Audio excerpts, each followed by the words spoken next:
5ই আগস্টের পর থেকে অনেকভাবে বাংলাদেশের মানুষকে রাজপথে নিয়ে আসার জন্য অনেক চেষ্টা চালিয়ে যাচ্ছে আওয়ামী লীগ, কিন্তু সকল চেষ্টা ব্যর্থতার সাগরে বিলীন হয়ে যাচ্ছে।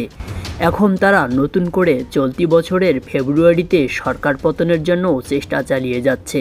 তাদের এই চেষ্টা মাঠ পর্যায়ে কম থাকলেও সামাজিক যোগাযোগ মাধ্যমে চোখে পড়ার মতো কিছু ঘটনা তুলে ধরতেছে।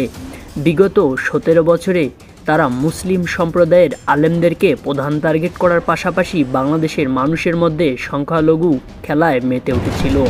শুধু তাই নয়, শেখ হাসিনার অন্যতম প্রধান লক্ষ্য ছিল মুসলিমদের মধ্যে ছোট ছোট দলে বিভক্ত করা, আর সেই দল বড় হয়ে বা বড় আকার ধারণ করলে তাদেরকে রাজাকার স্বাধীনতার অপশক্তি ট্যাগ দিয়ে জেল জুলুম করা শেখ হাসিনা কোনো জনপ্রিয় বক্তা বা ব্যক্তিকে সহ্য করতে পারত না, তার নিজের জন্য হুমকি হিসাবেই দেখত। তাই বাংলাদেশের আলেম সমাজকে বিভিন্নভাবে দমিয়ে রাখার জন্য অনেক আইন ও আয়নাঘর তৈরি করেছিল। এখন দেখার বিষয় মাসব্যাপী কর্মসূচি কোথায় গিয়ে গড়ায়।